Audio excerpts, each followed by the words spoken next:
Hello friends, स्वागत है आपका हमारे यूट्यूब चैनल कहानी X01 में। आज की हमारी मूवी की कहानी में दिखाया जाता है कैसे सालों साल पुराना खजाना ढूंढने के ऊपर। चलिए शुरू करते हैं इस मूवी को जिसका नाम सहारा है। मूवी है तो दोस्तों, हम वीडियो कितना भी अच्छा बना ले, पर जब तक आप लोग वीडियो को लाइक नहीं करोगे तब तक वो वीडियो ज्यादा लोगों तक नहीं पहुंच पाएंगे। इसलिए वीडियो को लाइक करना बिल्कुल ना भूले। तो मूवी की शुरुआत में हमें 1965 के वर्जीनिया की घटना बताई जाती है। इस वक्त अमेरिका में सिविल वार चल रहा होता है और ये सिविल वार अपने अंतिम चरण में होता है और कॉन्फेडरेट स्टेट ऑफ अमेरिका यानी जिसे साउथ भी कहा जाता है, यहाँ से सेना अपना कीमती खजाना लेकर देश के बाहर जा रही होती है। इस खजाने को बक्सों में भरकर सेना के जवान एक बड़ी सी आयरन क्लैड शिप में रख रहे होते हैं। इस क्लैड शिप पर नॉर्थ के सैनिकों द्वारा लगातार बमबारी की जा रही होती है और इसे रोकने की कोशिश की जा रही होती है ताकि यह आयरन क्लैड शिप यहाँ से कहीं न जा सके। तब साउथ सेना के कैप्टन टॉम अपने मजबूत आयरन क्लैड शिप को पानी में उतार देते हैं। तब आयरन शिप से भी नॉर्थ की तरफ बमबारी की जाती है और कैप्टन टॉम के कहने पर थोड़ी देर बाद आयरन शिप से बमबारी बंद कर दी जाती है ताकि अंधेरे का फायदा उठाकर आयरन शिप को वहां से निकाला जा सके। आगे कहानी में हमें अफ्रीका का लागोस शहर बताया जाता है। यहाँ पर WHO की डॉक्टर इवा अपने एक साथी फ्रैंक के साथ यहाँ पर तेजी से फैल रही बीमारी के बारे में पता लगाने आई होती है। डॉक्टर इवा एक पेशेंट की जांच पड़ताल करती है और उस पेशेंट के चेहरे पर बहुत सारे घाव बन चुके होते हैं और उस पेशेंट की मां कहती है ये लड़का अपने पिता के साथ माली गया था, उसके बाद ये इस तरह से बीमार पड़ गया। इसके पिता एक लाइट हाउस में काम करते हैं, वो अभी भी वहीं पर होंगे। ये सुनकर डॉक्टर इवा उस पेशेंट का ब्लड सैंपल लेती है और वहाँ से निकल जाती है। कहती है हम इस लड़के के पिता को देखने जा रहे हैं जो उस लाइट हाउस में है। इवा अपनी गाड़ी को लाइट हाउस की तरफ लेकर पहुँचती है। तब इवा देखती है कि उस पेशेंट के पिता मर चुके हैं उसी बीमारी के कारण। उसकी आंखों में भी वैसे ही घाव थे जैसे उस लड़के की आंखों में थे। डॉक्टर इवा उस आदमी के ब्लड सैंपल लेने के लिए कार में सामान लेने जाती है। तभी डॉक्टर इवा पर एक नकाब पहना हुआ आदमी हमला कर देता है। तब डॉक्टर इवा उस आदमी से बचकर वहां से भागने लगती है और वो समुद्र किनारे खड़े दो आदमी से मदद मांगती है। तब वो दो आदमी भी डॉक्टर इवा पर हमला करके उसका गला दबाने लगते हैं और वहीं पर वो नकाब वाला आदमी आकर डॉक्टर इवा को चाकू से मारने वाला होता है। उसी वक्त उस नकाब वाले आदमी पर कोई हमला करता है। डॉक्टर इवा उस हमला करने वाले आदमी की तरफ देखती है तो डर्क पिट नाम का वो आदमी समुद्र की तरफ से दौड़ते हुए उन तीनों आदमी के पास आ रहा था और वो उन तीनों आदमियों को मारकर डॉक्टर इवा की जान बचाता है और वो तीनों आदमी वहां से भाग जाते हैं और डॉक्टर इवा वहीं बेहोश हो जाती है। मूवी के अगले सीन में डॉक्टर इवा को होश आता है और वो अपने आसपास देखती है तो उसे पता चलता है वो किसी शिप में है। यह शिप मरीन ऑर्गेनाइजेशन नुमा का होता है जो समुद्र के अंदर से ट्रेजर और कीमती चीजें ढूंढने का काम करते हैं। इवा की मुलाकात शिप पर ही काम करने वाले अल जार्डिनो नाम के आदमी से भी होती है। इस शिप का मालिक रिटायर एडमायरल जेम्स सेंडेकर होता है। वहीं इवा को इस शिप पर डर्क पिट नाम का वो आदमी भी दिखाई देता है जिसने उसकी जान बचाई थी। डर्क समुद्र के अंदर से एक पुराने राजा का कॉफिन लेकर समुद्र के बाहर निकलता है।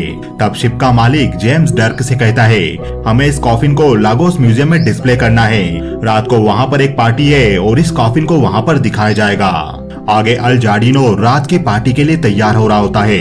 तभी डर्क के पास एक डीलर का फोन आया हुआ होता है जिससे डर्क बात कर रहा होता है। तब डर्क अल जार्डिनो से कहता है मैं उस डीलर से मिलने जाऊंगा। उसी रात म्यूजियम में पार्टी शुरू हो जाती है और राजा के कॉफिन को पब्लिक में डिस्प्ले किया जाता है।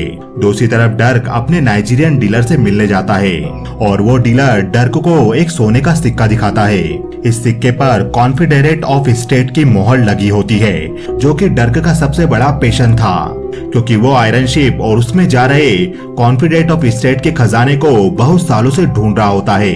दूसरी तरफ पार्टी में जेम्स इवा और उसके साथी फ्रैंक को इव मासार्ड नाम के आदमी से मिलाता है। जेम्स को अपने एक्सप्लोरेशन में मासार्ड कंपनी की स्पॉन्सरशिप मिली होती है जिस कंपनी का मालिक इव मासार्ड होता है। क्योंकि इव मासार्ड के माली में अच्छे कॉन्टेक्ट्स होते हैं इसलिए इवा मासार्ड से कहती है मुझे माली में जाने के लिए आपकी मदद चाहिए। तब मासार्ड कहता है माली में जाना खतरे से खाली नहीं है पर फिर भी मैं तुम्हारी मदद करने की कोशिश करूंगा।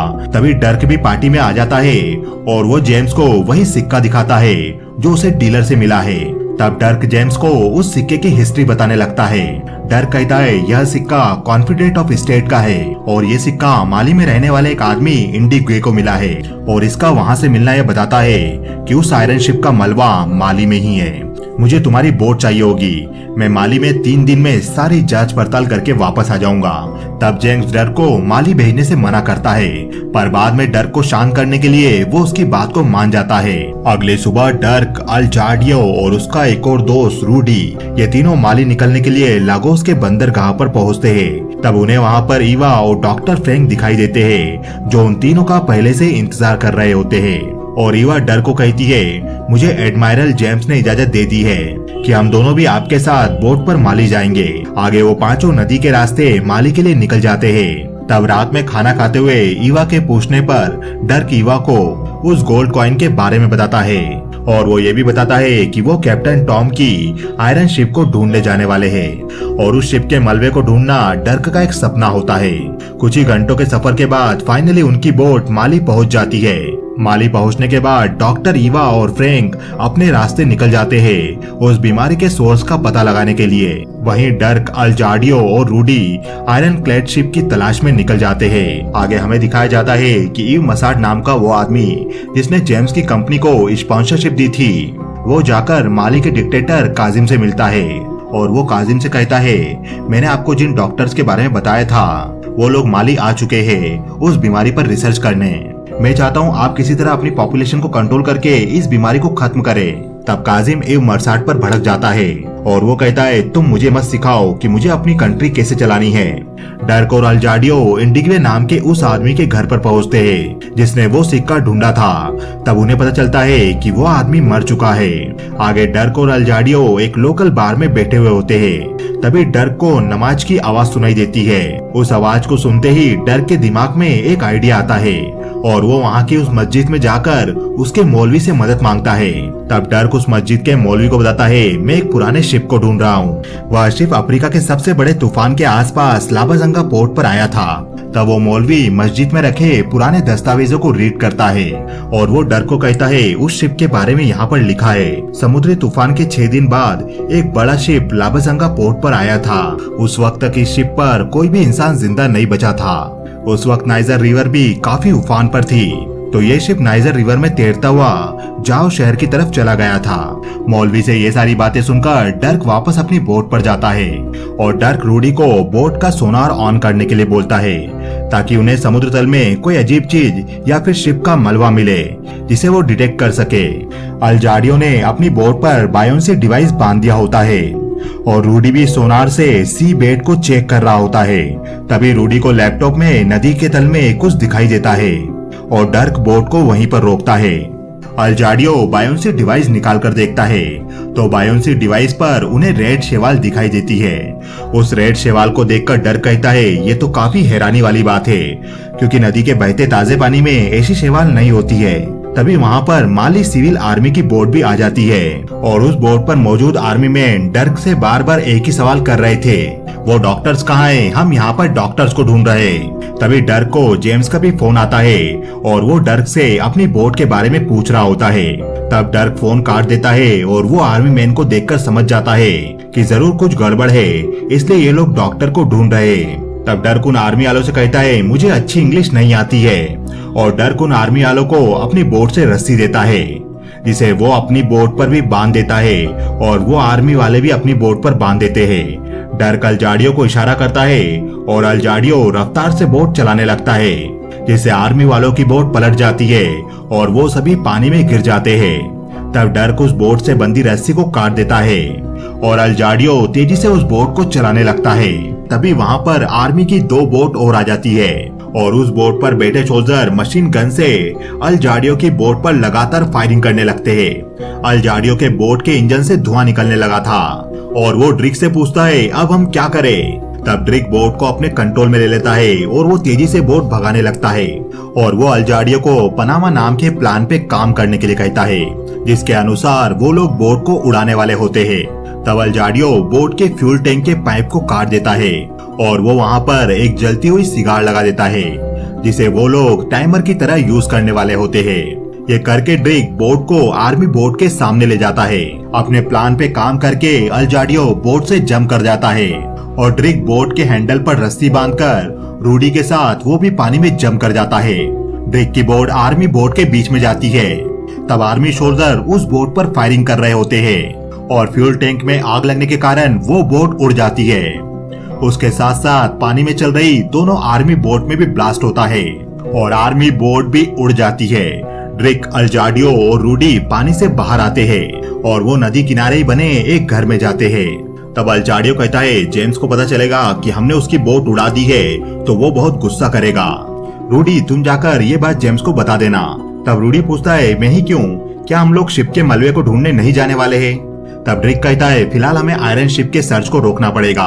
हमें पहले जाकर उन डॉक्टर्स की मदद करनी होगी जिनके पीछे ये आर्मी वाले पड़े हैं। मैं और अल्जाडियो उन्हें बचाने जाने वाले हैं और तुम बॉर्डर क्रॉस करके जेम्स के पास चले जाना। आगे रूडी वहाँ से निकल जाता है और ड्रिक और अल्जाडियो ऊंट पर बैठकर डॉक्टर ईवा और फ्रैंक को बचाने के लिए जाते हैं। वहीं डॉक्टर ईवा और फ्रैंक असेलर नाम के गांव में पहुंचते हैं तो वो देखते हैं वो पूरा गांव खाली पड़ा हुआ था। उन्हें गांव में कोई भी दिखाई नहीं देता। जब डॉक्टर ईवा और फ्रैंक वहीं बने कुछ घरों में जाते हैं तो उन्हें गांव के घरों में कुछ लाशें मिलती है और इन लाशों पर भी वैसे ही निशान बन चुके थे जैसे कि उस नई बीमारी के होने से दूसरे लोगों पर बने थे। अगली सुबह ईवा और फ्रैंक कुछ लोगों को बुलाकर उन लाशों को दफनाते हैं। दूसरी तरफ रूडी एक ट्रक में छिपकर माली बॉर्डर क्रॉस करके अल्जीरिया पहुंच जाता है और डॉक्टर ईवा गांव में ही बने कुएं को देखती है। डॉक्टर ईवा एक फ्लैश लाइट डालकर कुएं में देखती है तो वो कुआं बहुत ही गहरा होता है और उसे अंदर कुछ दिखाई नहीं देता। तब डॉक्टर ईवा रस्सी के सहारे कुएं के अंदर जाने का फैसला लेती है। तब फ्रैंक और ऊपर मौजूद बाकी लोग रस्सी को पकड़ते हैं और फ्रैंक रस्सी के सहारे कुएं में जाने लगती है कुएं के पानी का सैंपल लेने के लिए।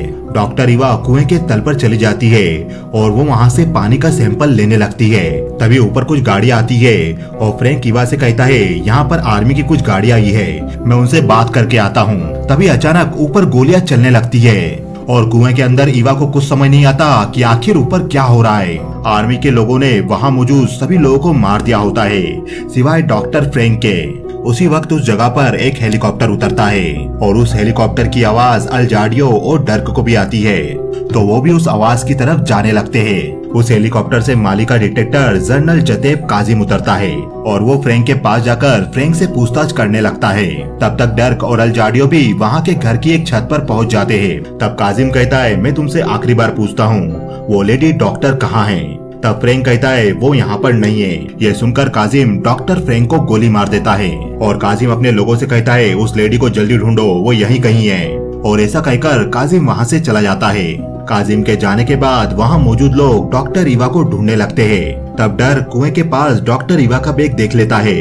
डॉक्टर ईवा को पता चल चुका था कि वहाँ मौजूद लोग उसे ही ढूंढ रहे, इसलिए वो कुएं में गिराई फ्लैश लाइट को मिट्टी से ढक देती है। आर्मी के लोग कुएं में देखते हैं तो उन्हें अंधेरे में कुछ भी दिखाई नहीं देता। वो आर्मी वाले कुएं के अंदर गोलियां चलाने ही वाले थे।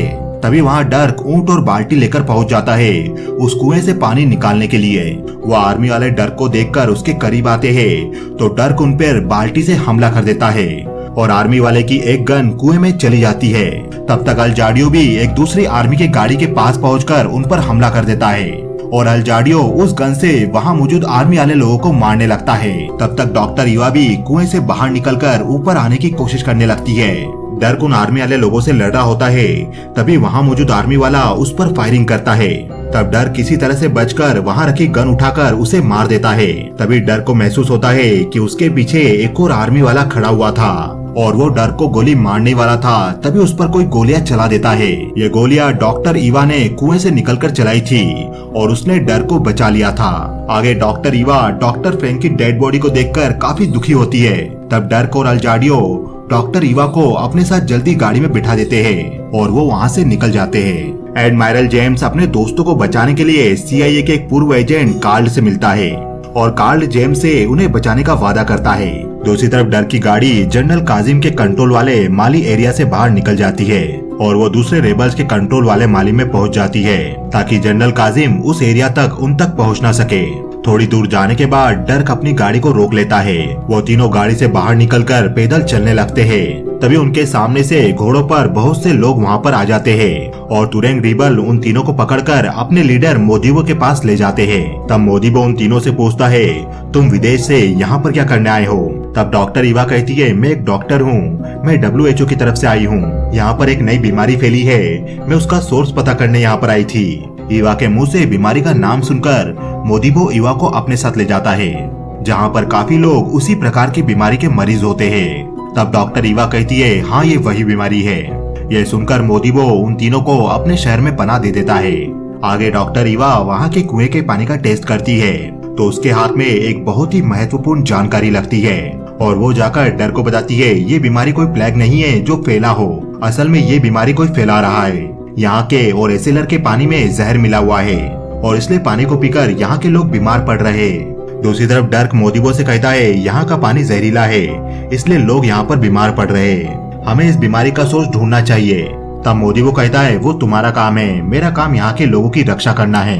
दूसरी तरफ अल्जाडियो तुरंग रिबल के बच्चों के साथ फुटबॉल खेल रहा होता है। तभी बॉल का पीछा करते करते वो एक गुफा में पहुंच जाता है। वहाँ गुफा के अंदर उसे कुछ दिखाई देता है। तब अल्जाडियो डर्क को अपने साथ गुफा में ले जाता है तो डर्क को वहाँ पर गुफा की दीवार पर एक पेंटिंग दिखाई देती है और ये पेंटिंग आयरन क्लैड शिप की थी जिसमें वो खजाना था। डर्क उस पेंटिंग को देखकर समझ जाता है कि उस पेंटिंग में आयरन क्लैड शिप एक रेगिस्तान में खड़ी है।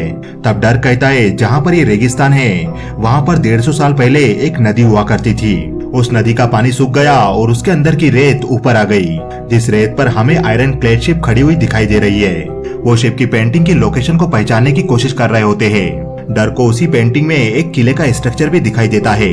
तब डर कहता है, हम इस किले तक पहुंचकर इस शिप तक पहुंच सकते हैं और वहां पर हमें वो नदी का पानी भी मिल जाएगा जो अभी भी कहीं न कहीं मौजूद होगा और हम उससे उस जहर के सोर्स का पता भी लगा लेंगे। यानी अगर हमने अंडरग्राउंड नदी को ढूंढ लिया तो हम उस शिप को भी ढूंढ लेंगे और जहर के उस सोर्स को भी ढूंढ लेंगे जो यहाँ के पानी में हमें मिलता है। आगे वो तीनों केमल पर राइड करते हुए 150 साल पहले जहाँ वो नदी हुआ करती थी उस रास्ते पर चल देते हैं। थोड़ा चलने के बाद उन्हें उस किले का स्ट्रक्चर दिखाई देता है। वो तीनों उस स्ट्रक्चर के ऊपर चढ़ते हैं तो उन्हें कुछ दूरी पर कुछ दिखाई देता है। डर्क टेलीस्कोप से देखता है तो उसके सामने एक सोलर प्लांट होता है। डर्क देखता है तो ये सोलर प्लांट मसाड इंटरप्राइजेस का था। तभी डर्क को उस सोलर प्लांट से जाता हुआ एक रेलवे ट्रैक भी दिखाई देता है और उस ट्रैक पर एक ट्रेन भी आती हुई दिखाई देती है। तब डर्क डिसाइड करता है कि वो तीनों उस सोलर प्लांट के बारे में पता करेंगे। वो तीनों ऊँटों को रेलवे ट्रैक के पास बिठा देते हैं। जैसे ही ट्रेन आगे बढ़ती है तो वो तीनों रेत के नीचे से निकलते हैं और ऊँट पर बैठकर ट्रेन का पीछा करने लगते हैं और मौका पाकर ऊँट से ट्रेन पर जंप कर देते हैं और वो तीनों ट्रेन के डब्बे के अंदर घुस जाते हैं। दूसरी तरफ रूडी जो वापस बचकर शिप पर आ गया था वो अपने कपड़े उठाता है तो उसके कपड़ों में से एक बोतल गिरती है और ये बोतल वही थी जिसके अंदर डर्क और अल्जाडियो ने उस रेड शैवाल के सैंपल इकट्ठा करे थे। रूडी उस रेड शैवाल के सैंपल की टेस्टिंग शुरू करता है और रूडी उस रिजल्ट को एडमिरल जेम्स को भी दिखाता है और जेम्स को उस रिजल्ट को देखकर विश्वास नहीं होता कि सचमुच ऐसा हो सकता है। दूसरी तरफ डर्क, अल्जाडियो और ईवा प्लांट के अंदर पहुंच जाते हैं। तब उन्हें पता चलता है कि इस प्लांट के अंदर रेल के जरिए सारे रेडियो एक्टिव केमिकल को लाया जा रहा है और सोलर एनर्जी से हाई टेम्परेचर का यूज करके इस रेडियो एक्टिव केमिकल को भाप में बदल दिया जाता है।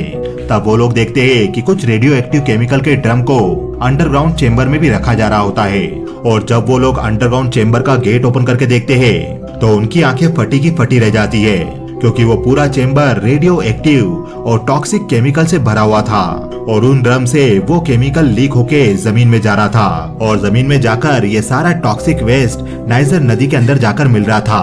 वो तीनों वहाँ से जाने लगते हैं। तभी मसाड भी अपने गार्ड्स के साथ वहाँ पर आ जाता है और उन तीनों को पकड़ लेता है। दूसरी तरफ एडमिरल जेम्स और रूडी अपनी रिपोर्ट को लेकर यूएस एम्बेसी में एक एम्बेसडर से मिलते हैं और वो उस एम्बेसडर को बताते हैं जो जहर नाइजर नदी में फैल रहा है वो जहर कुछ महीनों के अंदर न्यूयॉर्क के किनारों तक पहुंच जाएगा। तब वो एम्बेसडर जेम्स की बात पर ज्यादा ध्यान नहीं देता। दूसरी तरफ मर्साड ने डॉक्टर ईवा को अपने पास बैठा रखा होता है और मर्साड डॉक्टर ईवा को बताता है यह हाईटेक सोलर प्लांट है जिससे हम सारे खतरनाक केमिकल्स को भाप में बदल देते हैं। तब डॉक्टर ईवा कहती है ये कोई प्लांट नहीं बल्कि टॉक्सिक केमिकल्स का डंपिंग ग्राउंड बन चुका है और यहाँ का सारा केमिकल अंडरग्राउंड नाइजर रिवर में जा रहा है, जिसके कारण नदी के पानी में जहर फैल रहा है। मरसाट को पहले डॉक्टर ईवा की बात पर विश्वास नहीं होता, पर उसके दिमाग में भी शक बैठ जाता है कि जरूर इन केमिकल्स के कारण नाइजर रिवर के पानी में जहर फैल रहा है। दूसरी तरफ डर्क और अल्जाडियो को मरसाट के आदमी एक जीप में बांधकर ले जा रहे होते हैं। तब डर्क अपने गोल्ड कॉइन से गाड़ी के ऊपरी पार्टीशन के स्क्रू को खोलने लगता है, जिस पार्टीशन से उनकी हथकड़ी लगी हुई थी।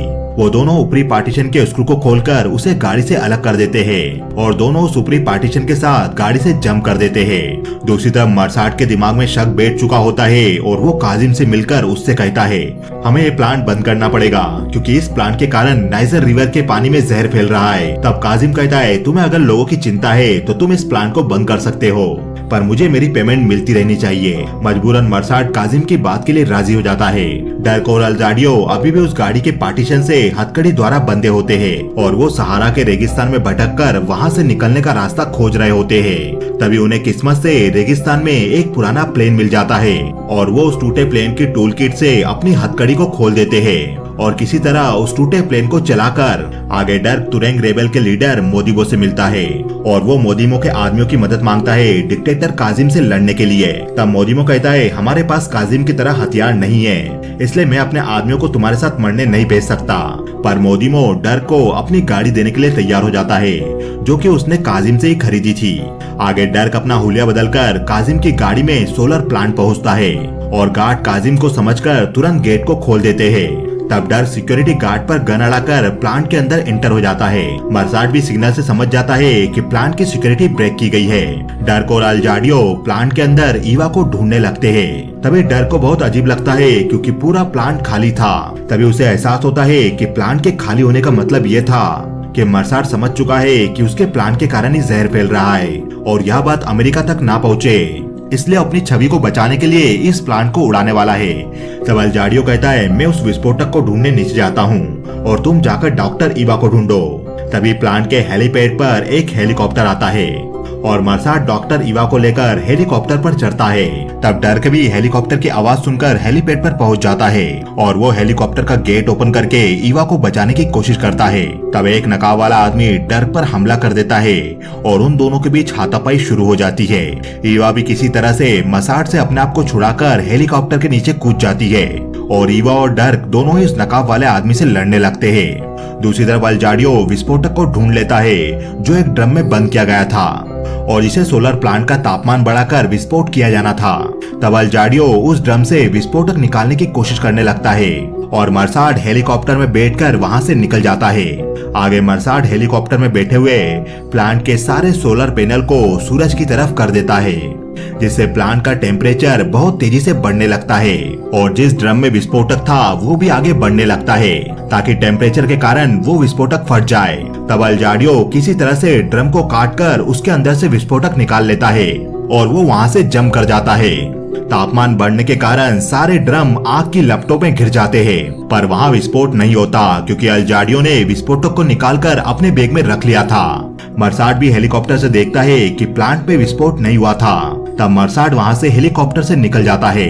डर्क और उस नकाब वाले आदमी के बीच हाथापाई हो रही थी। तब डर्क उस आदमी को हेलीपैड से नीचे धक्का देता है।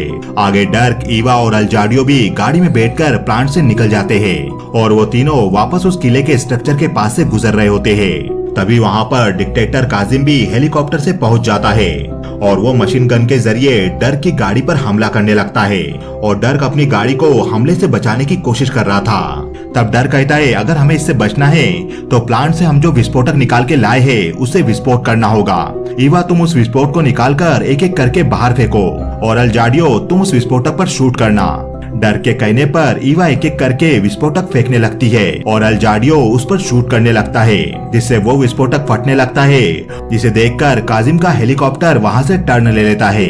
जब वो विस्फोट करते हुए आगे बढ़ रहे थे तभी उन्हें पीछे कुछ दिखाई देता है।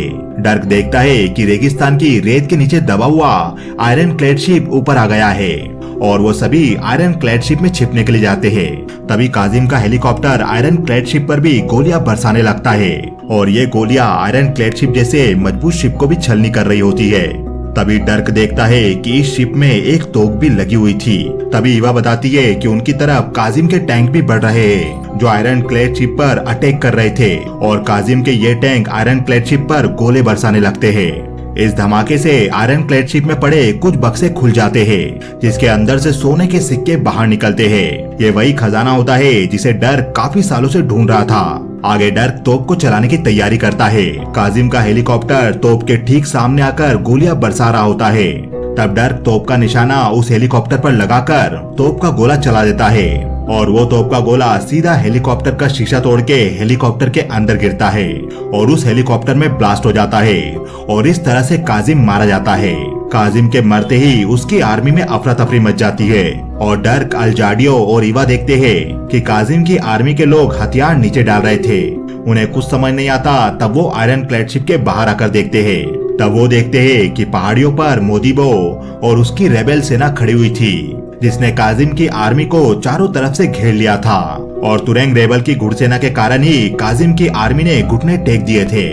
आगे अमेरिकी एम्बेसडर जेम्स से मिलता है और वो उन्हें बताता है कि उन्होंने मरसाट के प्लांट को बंद कर दिया है। दूसरी तरफ CIA का पूर्व एजेंट कार्ल एक रेस्टोरेंट में मरसाट के ड्रिंक में जहर मिला देता है जिसके कारण मरसाट मारा जाता है।